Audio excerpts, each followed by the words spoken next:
Good afternoon, everyone, and welcome to today's webinar, Gaining the Flexibility Advantage. Thank you all for taking the time out to join us.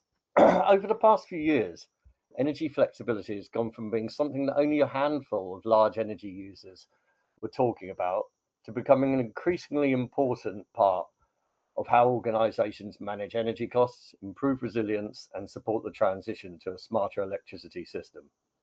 Yet despite that, there's still a lot of confusion. Who can actually participate?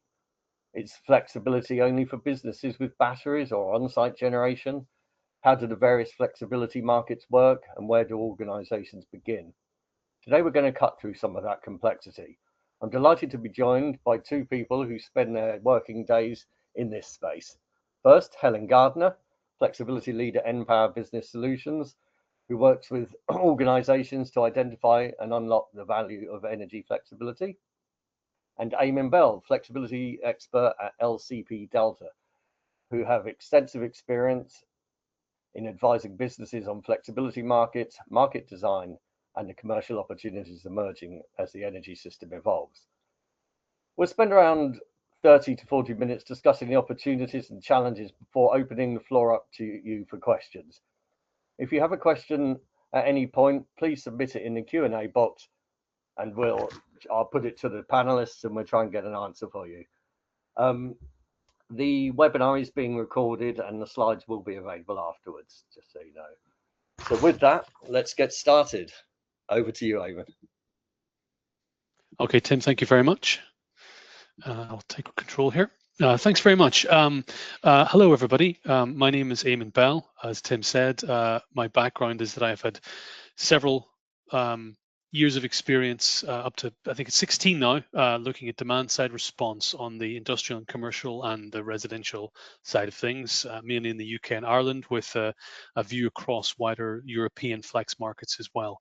I've been asked today to have a chat to you all about what flexibility is from the ground up, what it does, which bits of the market can be flexible, how you can participate, and the different things that you can potentially do from the demand side of the market, i.e. without having a large generation asset or a big chunky 50 megawatt battery attached to the grid.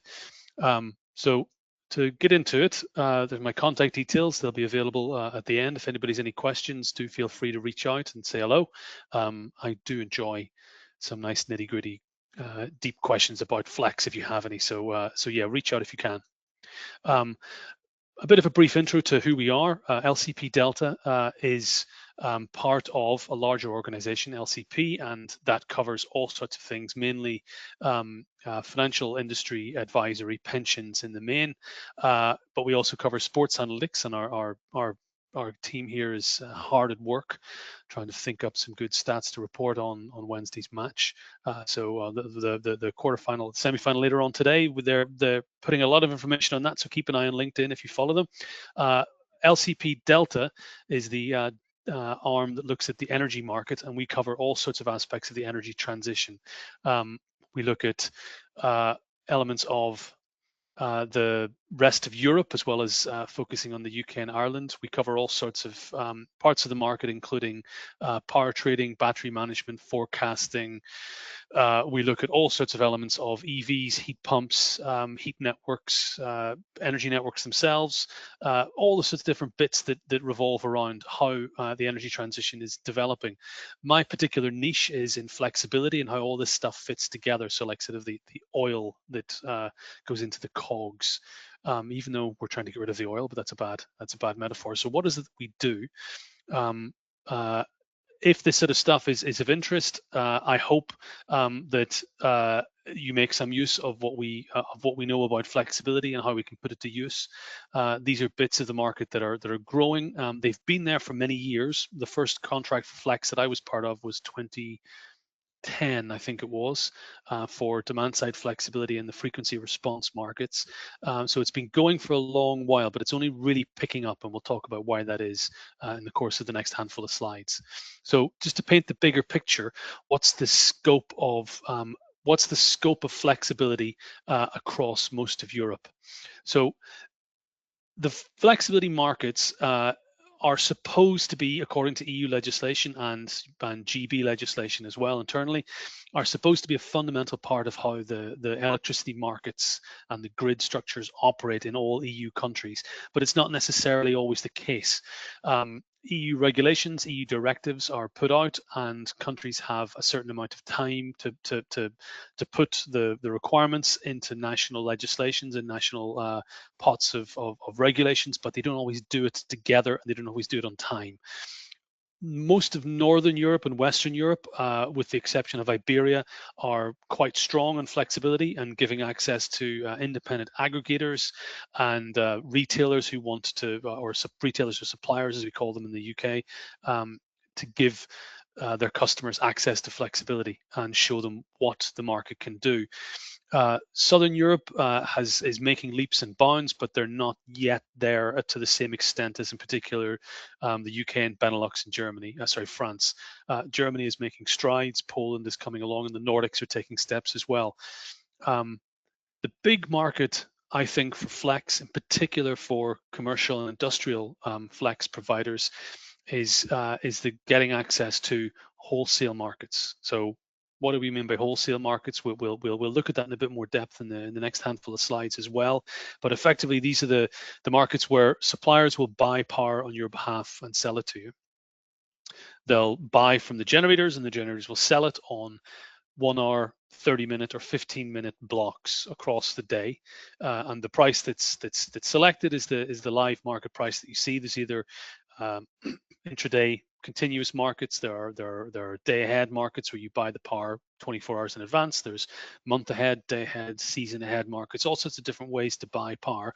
But the shorter term, the sort of closer to real time markets, there where the flexibility in your portfolios will be put most to use. And in Europe, in effect, France and GB are the only real games in town. The Irish market is opening up slightly to a better degree, but the rest of the markets in Europe are only slowly opening up to allow independent aggregators to participate in those markets. So we'll just sort of put a shape on where the best markets are, and we're going to focus in GB for the rest of my slides here. But we cover all sorts of different markets, and we look at access across the broad swathe of Europe. So it's worth pointing out where the access is best if that type of thing interests you. So focusing in more on GB and having a look at what GB can do, there is a panoply of flexibility options that are available to you in the GB market. You don't have to have a large battery to do it. You don't have to have a generator. The independent aggregator, or the just called the aggregator, is your route to market that way. So for most of these services, there's usually a minimum volume of something like a megawatt, where each unit, each block that's traded has to be at least a megawatt in size, sometimes larger, sometimes it can be a little bit smaller, but it's usually a megawatt. And into that pot, you can put 50,000 residential customers or 100 large consumers on the commercial industrial side, or a single large industrial player. But it has to be little blocks that are at least a megawatt in size and multiples thereof. That's why aggregators work very well. They take lots of different customers and they pile them all together, and they put and sell your volume into market in a single lump. They dispatch you when you're available. You are dispatched when some in your cohort are not able to be dispatched, and other people in your cohort are dispatched when you're doing something else. And that way, everyone in the aggregated cohort portfolios works together to deliver the most volume into market. On the left-hand side here, we start with the different types of wholesale markets that are available. Forwards and futures markets, these tend to be the longer-term markets where you lock yourself in for years at a time, or seasons of 6 months, months at a time, or even single 24-hour day blocks. The day-ahead market is probably the most active in the short term, where you buy your power in 1 hour or 30-minute blocks. 24 hours in advance. Usually it's about 4 p.m. I think are the clearing times for tomorrow. Then you know your price. So if you have for instance, an Octopus agile tariff, you'll see that the prices set there reflect the prices in the day-ahead market. Then there's the intraday market, which is sort of the spot market, the sort of the live stock market equivalent for power. It's how much is power being traded right now for delivery in 30-minute blocks. Moving across left to right, National Grid's balancing mechanism is available to you through the virtual lead party route, the VLP route. The different capacity markets are available for security of supply. National Grid and DESNZ run the capacity market in the UK. NESO run the frequency ancillary services, and the non-frequency ones, the reserve services, dynamic containment, moderation, and regulation. They still run a service called static FFR, which some of you may participate in. And they have a series of different reserve services. These reserve services are slightly slower acting, but they act for a bit longer. These services tend at the minute to be dominated by a lot of battery assets and gas recips and the like, and they're not as populated these days by demand side units. The rest of the services, lots of other things you can do. Excuse me, but in terms of the provision of flexibility, it's mainly stuff from the middle and out to the left. Those are the types of service you can do. And the thing to remember about this is we have to update this particular diagram for Britain all the time, because these services are constantly changing. There are new ones are being brought in, new elements of flexibility is opening up, and it's worth paying attention to what's actually happening today on a regularish basis. In terms of one particular market in particular, many of you may be participating in or considering participating in the capacity market. The capacity market is a way to earn revenue for a period of a fixed year. There are two capacity markets, the T1 and the T4. The T4 guarantees you revenue in 4 years' time, or in fact, it guarantees that the government can say that there will be volume in market for flexibility in 4 years' time. They're not as popular with demand side behind the meter customers, such as commercial, industrial, or in particular residential customers, because no one really wants to be locked into a contract to deliver in 4 years' time. The 1 year ahead auctions are where the real activity is for demand side participants. Roughly 25% of the volume in the latest auction went to demand side assets, the rest to batteries and gas elements, but the prices are collapsing. So if you're an industrial customer, back when I was in the market, an average amount of power being given by an I&C customer was roughly about 100 kilowatts per customer or per site. When you're being paid 50 or 60 pounds per kilowatt, that's a nice little lump sum to put aside. But when it's currently, it's been clearing at £5 this last auction. If you only have 100 kilowatts, it's not an awful lot of money to give a year's worth of service for, so it's becoming a less and less popular service. It's not necessarily worth it for the next couple of years. Other markets will earn you larger revenues.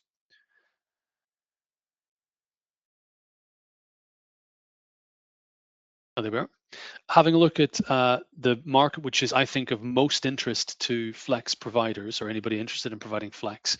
These heat maps show the day-ahead market price for every hour in 3 markets since January the 1st, 2023.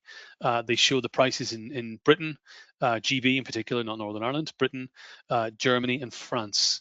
The positive prices, or the wholesale prices that are positive, have been grayed out, because what I want to point out here are negative prices. So it's negative prices are becoming more reported on in the press, but it depends on which country you're in.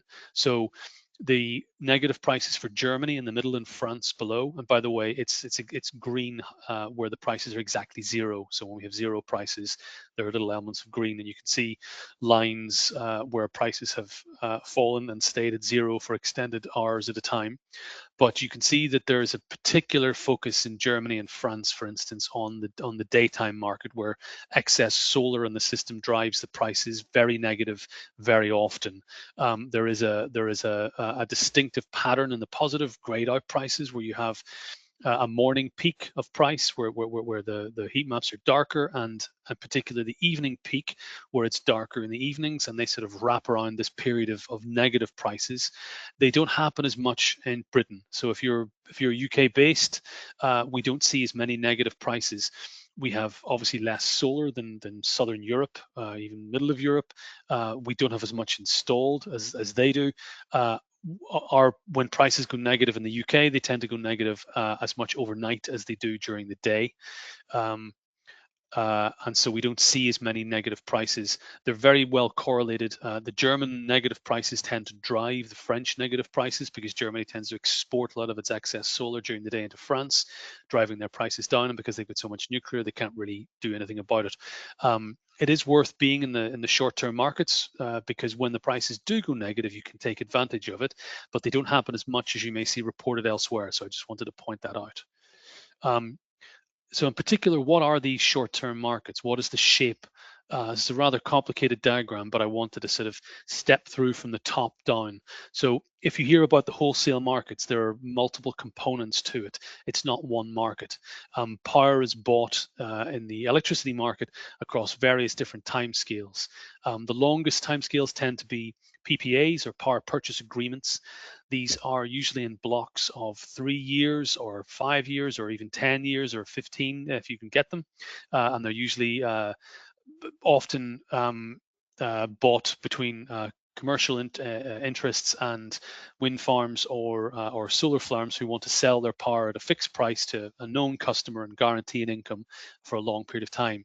On the live markets, we have the sort of the longer term forwards and futures markets where you can buy contracts at either standard futures format, which are tradable back and forth, or forwards, which are more over the counter and specific to each individual trade for periods of a full calendar year, moving down into 6 monthly seasons, moving down into quarters, which tend to be bottled up by suppliers. You can buy separate month-long contracts. Within each month, you can buy separate 24-hour day block contracts. And then within that, you have usually the day-ahead market, which is usually in GB, the most liquid one is a 24 hourly market, but you can also have a half-hourly market of 48 periods. And then with each of those 48 periods, you have the intraday market, which you have a live moving price for every 30-minute period. You have an evolving price based on what trades are happening in that moment, and that's sort of the equivalent of the spot market. You pay what you have contracted for in the market, and the price might be different in a minute time, might be cheaper, more expensive, but you take your risks. So there are many different elements and components to the wholesale market. So if you're thinking about being flexible in the market, try not to think too much about the longer term elements and locking in for seasons or quarters. You can't really be flexible over that on the demand side, but you can be flexible over individual hours or half hours.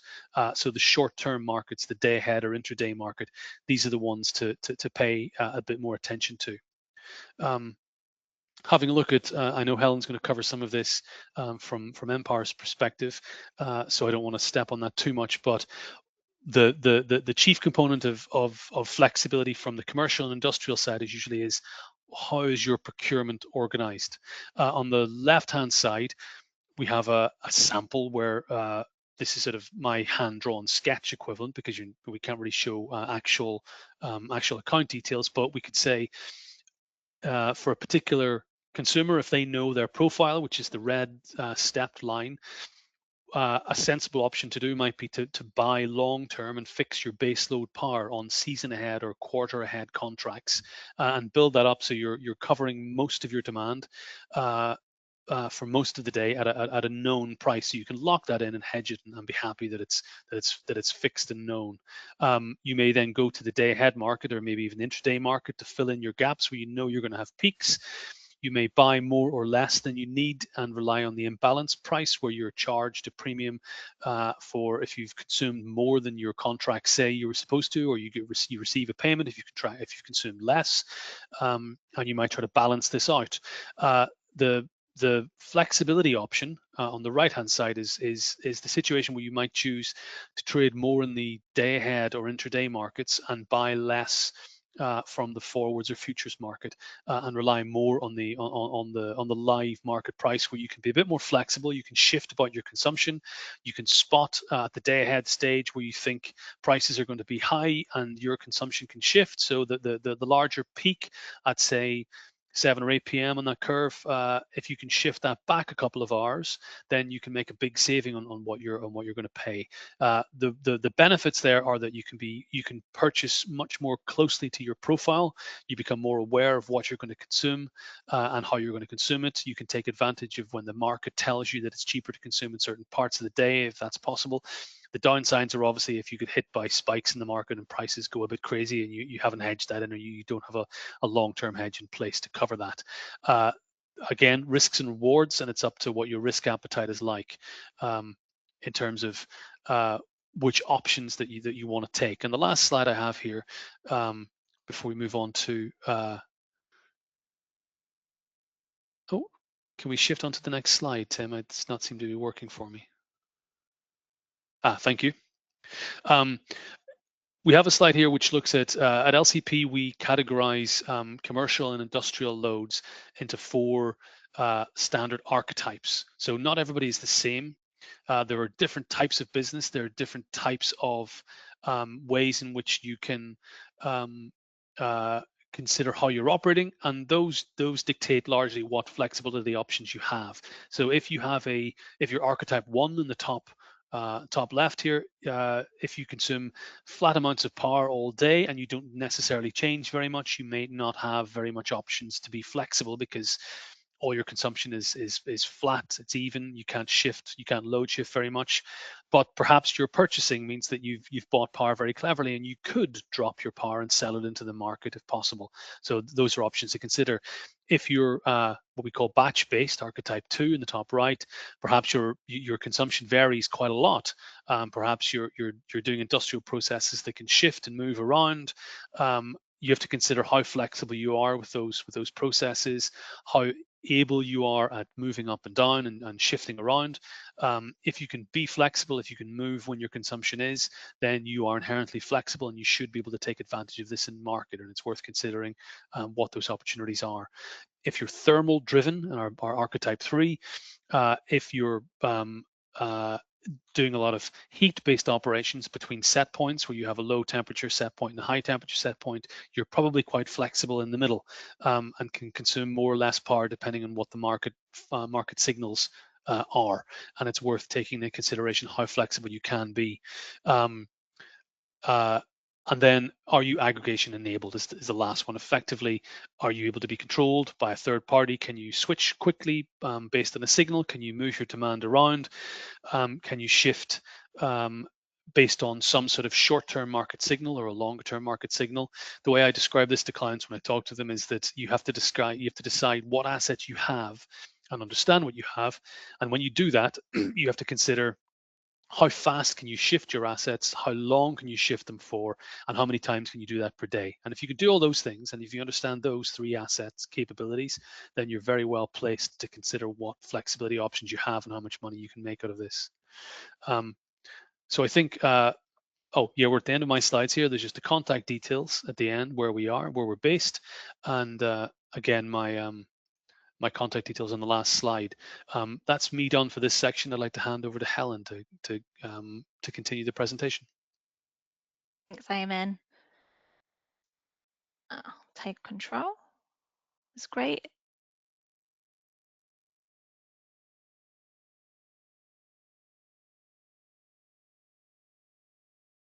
Okay, afternoon, everybody. So yeah, my name's Helen Gardner, and I am working for npower Business Solutions. I'm a flexibility lead there, so all things flexibility, and npower Business Solutions is part of the Eamonn group. So some of the things I'd like to just pick up on from where Eamonn left off is a bit about why flexibility is so important now, and some of the common myths that we get asked quite a lot. And some examples of flexibility in action, so building on some of those archetypes that Eamonn just walked through, and also how to get ready. So where do you even start to look at flexibility?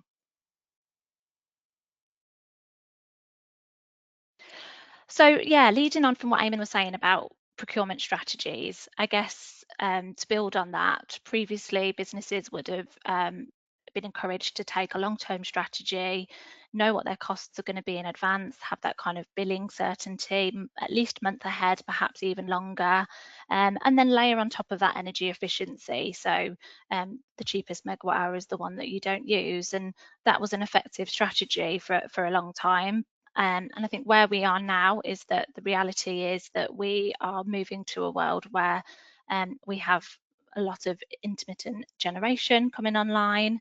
And so there's lots of activity, as Eamonn was showing, within that short-term market. And if you don't incorporate that into your strategy, you could be missing out on opportunities to perhaps reduce your energy costs or earn additional revenue. And I guess the risk is that your competitors could do that, and then you find yourself at a disparity to how others are procuring within the energy market. And a common mistake that I have seen recently happening is that businesses are looking at their energy supply procurement strategy in isolation to their flexibility strategy.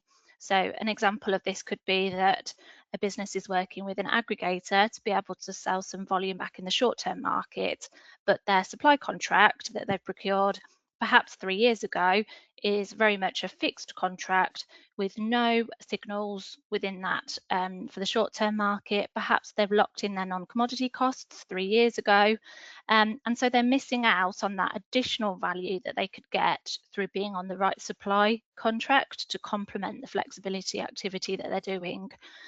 So things like the non-commodity costs over the winter peak, some of those costs like capacity market recharge and your DUOS red bands are weighted over the winter 4 to 7 p.m. Monday to Friday period. And we believe that by this winter, the capacity market alone could reach somewhere around £400 a megawatt hour. So being able to unlock some of that value, if you're already acting flexibly, is really important. So yeah, why now? It's a bit of a buzzword, flexibility. So you'll see it a lot on LinkedIn being talked about.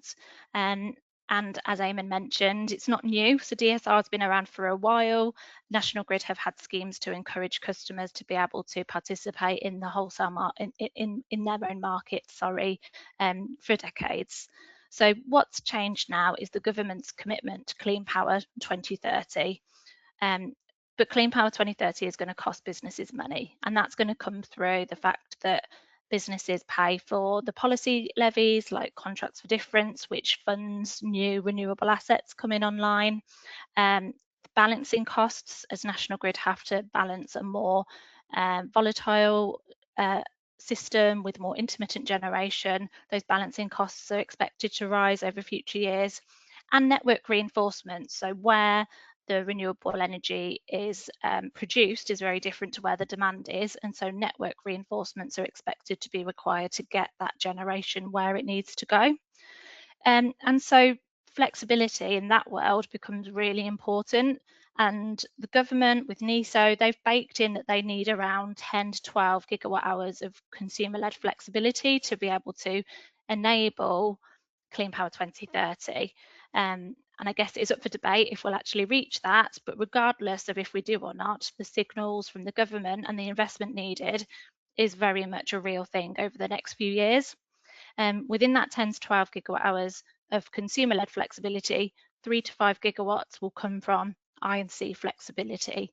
So it's really important, and it's much cheaper for the government, Ofgem, NESO, to encourage consumers to act flexibly than it is to put in all the network reinforcements that they would need to do, which is somewhere in the region of 60 billion to be able to do that. So flexibility that's why it's such a topical subject at the moment. So yeah, to do some of that myth busting then, I guess a few things that we come up against when we talk to customers about flexibility is flexibility is only for large businesses, so we get that a lot. It's typically been, perhaps 10 years ago, it was very much only for large industrial customers. But as Eamonn was kind of showing, there's actually different ways and different routes to market for lots of different types of businesses to be able to participate. And the other myth is that you need a battery to be able to participate.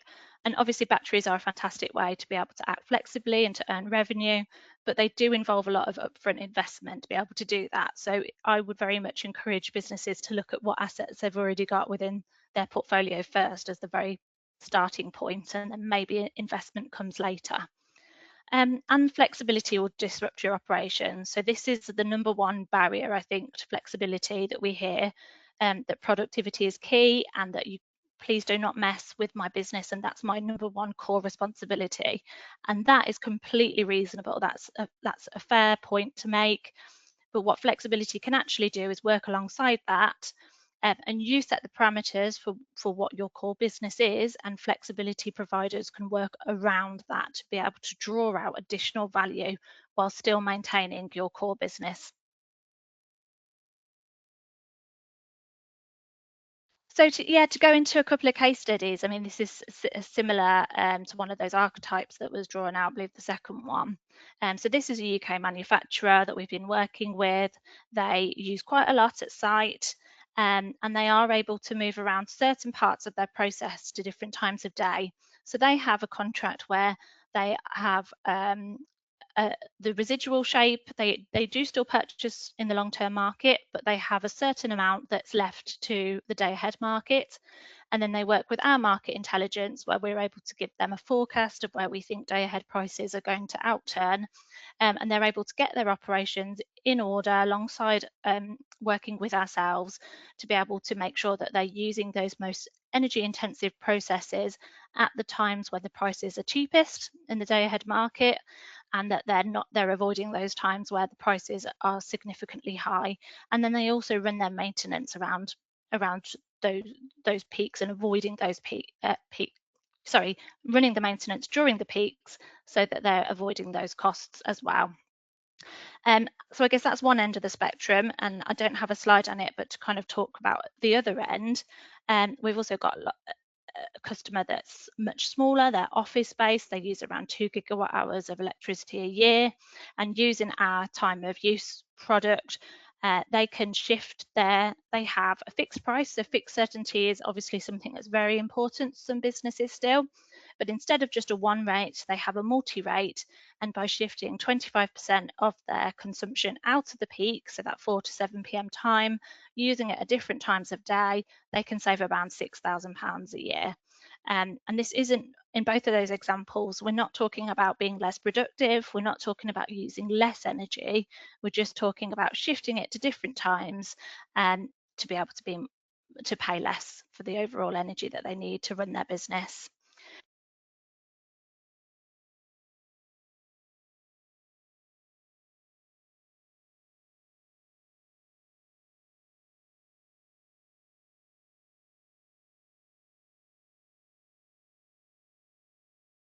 Colleges and back. So just to kind of leave on that time of use example, what's worth calling out is that it's a different type of time of use to what you may be used to at home with your domestic market time of uses, where you charge your EV charger overnight. We recognise that businesses can't do that. They don't want to pull their production into the night or open their offices up at night.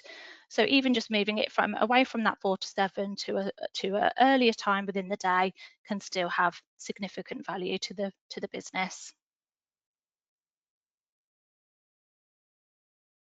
So where can you find it? So we talked about not needing to use batteries. It can very much be within the assets that you'd expect within most organisations. So HVAC, refrigeration, manufacturing equipment, EV charging. So that would be something that we'll see more and more, that people will be looking to have more EVs, more EV chargers, and they should be set up in a way that they can be flexible and benefit the grid as well. And when we talk about things like HVAC, it could be turning off, or it could just be about changing temperatures at certain times. We're talking about hour-long periods, maybe 2 hours max. So small changes can be had without that actually having a significant impact on comfort and temperature. So it doesn't need to be drastic shifting everything off. It can also be small tweaks, turning things down, pulling out certain types of equipment within your production line that can be flexible, keeping the ones that are obviously essential to be run all the time, keeping those on, but just finding the bits that work. And I think that this all starts with measuring it. So do you have that granularity of data in your consumption to be able to pull out which parts are the most energy intensive, what is actually driving your demand at the moment? And that's always a good starting place.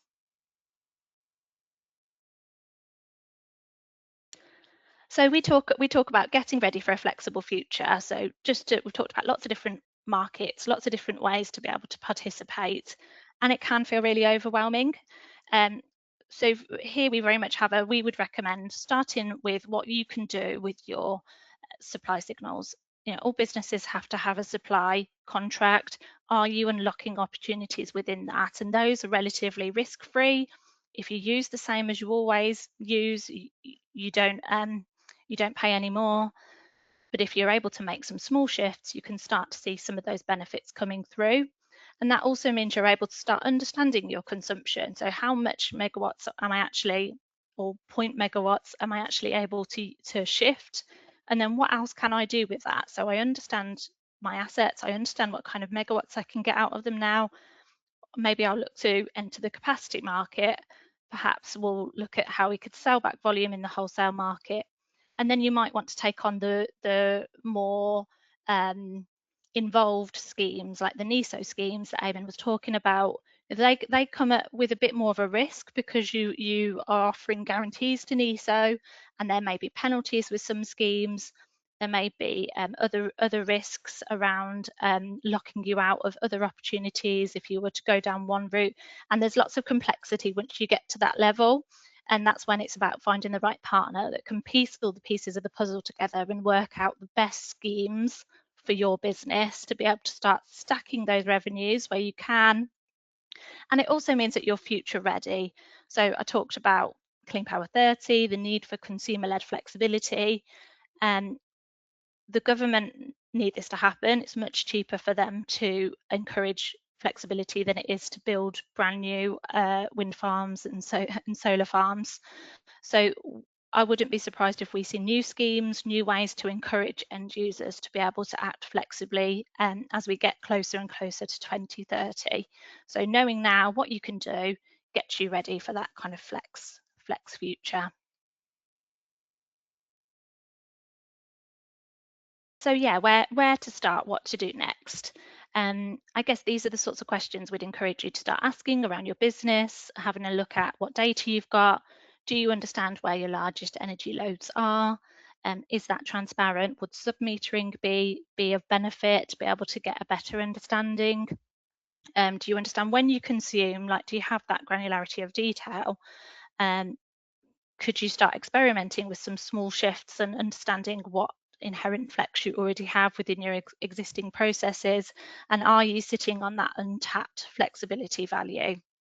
So, and I would always encourage reaching out, so speaking to ourselves. If you wanted to get some advice, you can reach out to myself on LinkedIn, or we have a website. On our website, Empower Business Solutions, we have a whole page dedicated to flexibility where you can learn more, and you could submit your questions on there, and it will come to one of our flexibility experts, and we'll be able to get back to you as quickly as possible. So I guess I'd just kind of leave it with be inquisitive, start to have a look around, understanding a bit more about what's going on at your sites, and reach out to an energy partner to kind of look at your whole energy strategy holistically. Thank you. Back to you, Tim.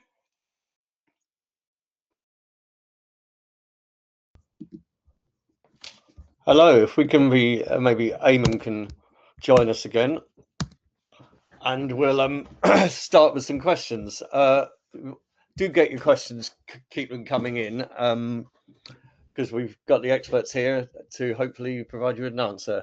The first one's probably a quick one for Eamonn, and it's, why is the price of the T1 capacity market collapsing? Which I think was a reference to something you mentioned in your talk.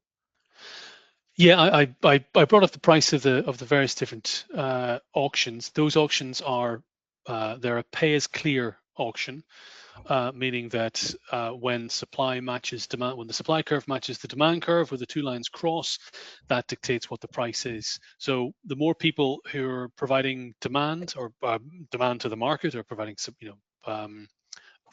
capacity, usually the lower the price clears. So there's a target volume set by the government. They want a certain number of megawatts, and what happens is if there are very few people or just close to the number of parties available in the market to meet that demand, the price clears quite high.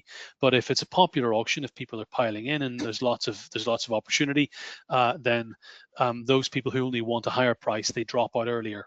They drop out a lot further, and there remain a lot of cheaper options for the market to clear at. So the popularity of the market just drives the price down. It's a supply versus demand problem.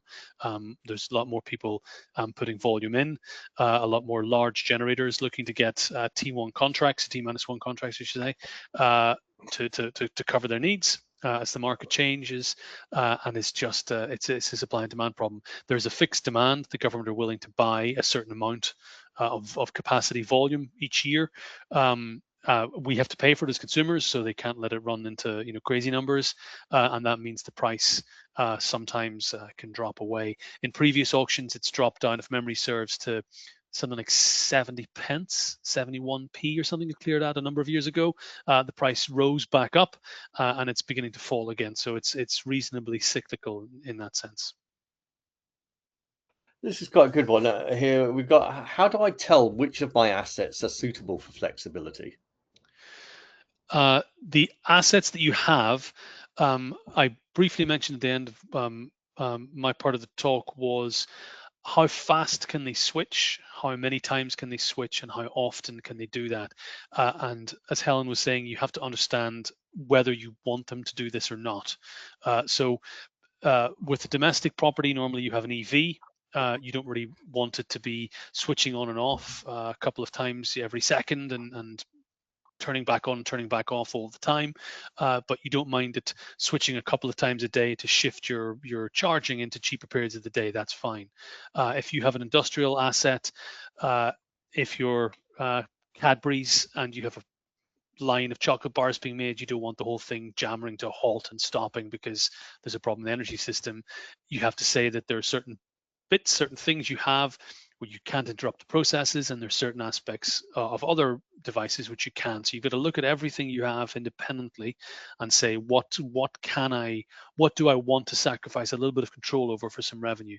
The way when I worked at the coal face of this and was in various different aggregators for certain services like frequency response, we used to say, if you can see the asset responding, we're doing something wrong. Because Right, yeah. it should be, you're shifting about how it's being used, you're adjusting when the power is consuming, but you're not consuming really any more or less for some services than you would otherwise. You're just already time shifting, and you shouldn't really see that with a temperature control device or a pump or a compressor or something like that. But with larger assets where you play in the wholesale markets or the sort of the capacity market, you might see a 30-minute shutdown or a 30-minute turn on, and you'll see that, but you'll be well prepared for that sort of stuff. You have to, as Helen mentioned quite clearly, you have to have an understanding yourself of what assets you have and what you're willing to do with them. And it is really, in particular, in the commercial and industrial side, it's on an asset by asset basis that has to happen. Once you get a good view of it, it becomes clear then that this asset can't respond within a sub-second timeline, so that's certain frequency response services out. This one can't do a lot of service for more than 5 minutes, so it can't do a wholesale contract where you have to do at least 30 minutes. So it becomes clear after you understand what you have and what you can do, which market you can be in. Do you, well, Helen, do you do a like an audit of their equipment? Yeah, we And then would. see, Yeah, so we could we even could a paper physically go and audit. do a site visit as well and do a site audit. And Okay. it sounds obvious, but for some businesses, it's really hard to actually understand the assets and what is inherently flexible. So it's working with a partner to be able to understand that, and what you see is just a piece of equipment that does its job as part of the process actually can be used to earn revenue as well. I think sorry, carry on. No, I was just going to add to what Eamonn was saying, is it's what assets you have, but also how much they're worth to you as well, that's worth considering. So taking the EV charger as an example, like it might be really important to you that it's more important to charge your car. But if prices were to rocket to £500, £600 a megawatt hour, well then would that change your behaviour? Like, would you actually be willing to say it's what the money is worth more to me than the charge in that circumstances? And getting an idea about what the value is of each individual asset, and as Eamonn was saying, that will vary depending on what it is and what it's doing for you. I mean, this is a very similar question, but just more about the control. What gadgets and gizmos are likely to be needed to control the flex, basically? And what contracts are needed to participate? Shall I go? Go ahead. Yeah, I mean, it would depend on the solution that you are looking at. So some providers or will put in a box on the site to be able to then control that asset. Others will be able to connect to it with an API. So you might have a charger at home where you've got an app, like something like that could also be used to be able to control it. You might have BEMS on your site that could then be used, build an energy management system that could then be used to turn the HVAC off, for example, at the right times. So it doesn't always have to be a bit of kit. It could also be done remotely. And then you might also need to consider whether you're happy for it to be controlled or whether you'd want a behavioural signal. So you might prefer to be the one to doing the switching off, and actually you just want somebody to give you a call and say, turn that off. And that puts the risk back into your hands to do that, but that is also an option that's out there. Here's one. Are you giving up control of assets in participating in DFS? I.e., does the aggregator always need to have real-time control? I'll pick that one up. And DFS is a bit different. DFS can be run in two different ways. You can get a message on your app, phone, or an email saying we have an event at 5 p.m. Turn off your oven, turn off your devices, whatever. Or you can give control to your aggregator who's putting you in the market, and they'll turn you down on your behalf for that one, depending on what you want. So you might have an EV or a heat pump or a battery, and if you want to earn some revenue, you can say, well, you do it for me. It depends on what you want. When you're doing that's DFS, which is a particular service for generally for turn downs for National Grid to take advantage of some of the flex that's out there floating around that's harder to reach. Usually on the residential side and the smaller commercial side. On larger industrial sites, there are other markets that are available. And when you're doing flex in general, at the end of the day, most people tend to prefer long run having their assets controlled by an aggregator. You can do it with a phone call or an email or a fax if you have that technology still. This National Grid still uses a fax machine to send notifications to certain parties. Various different reasons, but they do. The control that you sort of can get long term means that your aggregator can work to your best advantage and can optimize against putting you in market A or market B or market C at different times, and can jump to it. And when they see that your asset is available, when the control infrastructure is there, you may prefer that they have control within parameters that you set, which is important. You have to set the parameters, you set your set points. You can't go above this or below that level. You can't use it this many times a day. You can only use it for a certain length of time. And once you set those parameters, it's kind of like fit and forget, and away you go with the aggregator. But DFS, just to wrap it up, they operate in two markets: manual control, or which you do yourself, or you can elect for automatic control. We've got one here on contracts, which says, are these contracts that are offered in the standard framework and contracts that local authorities have access to? So is there any problem with the local authority frameworks in getting involved, basically?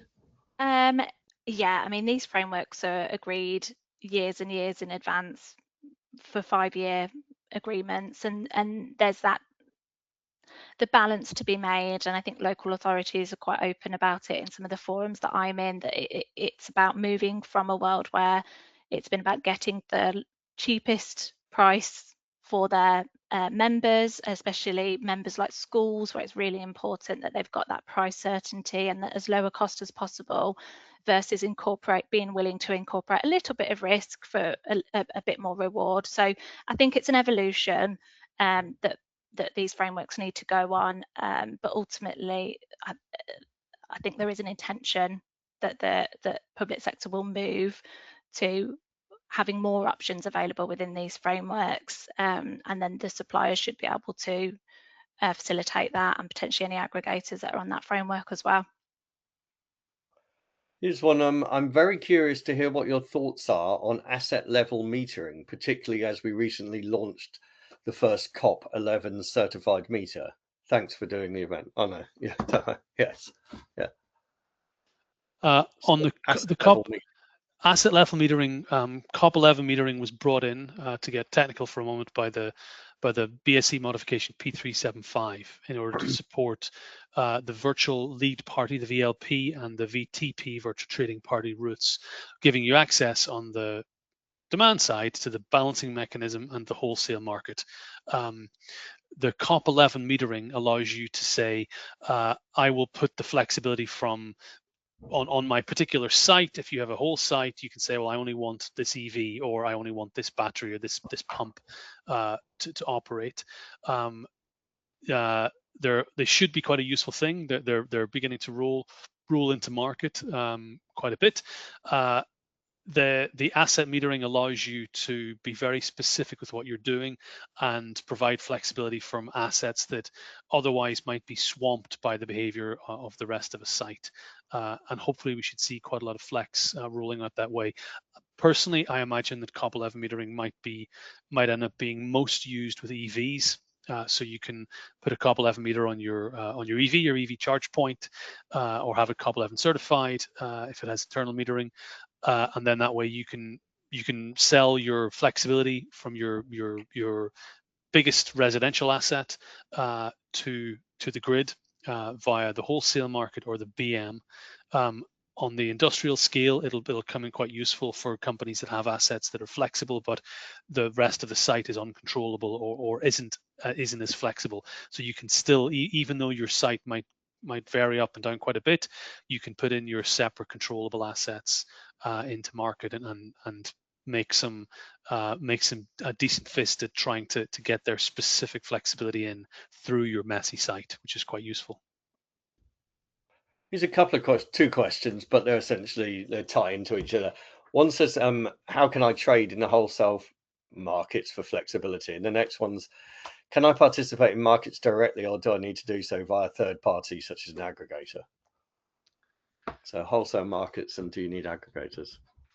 On the demand side, if you're above a megawatt, you could trade by yourself. In fact, in the demand side for the wholesale trading, the minimum limit is 100 kilowatts. So you can trade, if you like, yourself, but then you have to do all the trading. It's a better option to go with an existing market participant, usually one who is at the minute the best method is through the P415 route. So if you have access to or can get involved with a virtual trading party, a VTP, they can put you into a specific demand side bundle and trade that in the wholesale market. You can go via supplier if they have. If the supplier themselves has a unit that's dedicated to trading flexibility, the supplier might choose to be a VTP as well and trade you sort of separately, but it's all wrapped into your contract. Those are the most direct ways of trading. But in general, on the demand side, I would usually advise going via an aggregator or some third party who bundles you in with other parties. Generally, the reason being they know what they're doing. They also deal with all the contracting on NESO side, national grid side, or with the wholesale market, with any other market, capacity market where you're going to get revenue. So they manage all that. And also where you're not available at times when you may be down or you're busy and can't flex, someone else will flex on your behalf, and you can still earn revenues for those times, and vice versa. So you have some redundancy in the mix as well. Can CNI end customers, end consumers, participate in NESO's ancillary services? On the end services, yes. Those customers, again, generally through an aggregator. So I didn't cover them in particular detail because these days they're not really populated by a lot of end consumers on the demand side. But it is possible to do that if your assets are suitable, if they're fast enough, they can switch for long enough, and you can use them enough times during the day. They are eminently available. Those markets are eminently available to you. Again, going through an aggregator is usually the best route because they know what they're doing. They can dispatch you correctly. They manage the market signals and all that sort of stuff. So reach out to some aggregators, reach out to parties who are in the market, and we can help you do that as well. If you opt for a time of use tariff on a fixed supply contract, does that limit my options for later participating in larger turndown schemes, for example, as part of an aggregator group? Yeah, no, I don't think it does limit it. I think it's the first step really about understanding what your ability is. It's that chart that I showed at the end where that's your foundation, and then you build upon that.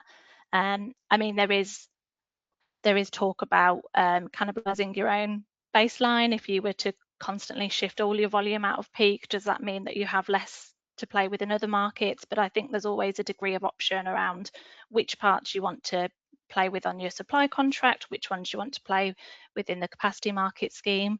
And I guess my key takeaway message would be working with a partner that can look at everything holistically, has access to all the markets, but also understands what your long-term purchasing strategy has been, and is able to bear that in mind, so that if you're better off selling volume back through the wholesale market, participating in schemes, going onto a fixed time of use tariff, I think it's working with a partner that has access to all those markets like we do at NBS, and then being able to decide what the best route is depending on your situation. I mean, I&C customers in particular are complicated. They'll have lots of different assets, and I think it's that having there won't be necessarily a one size fits all. It's about having a partner that can understand the complexities of your individual site setup and working out the best approach.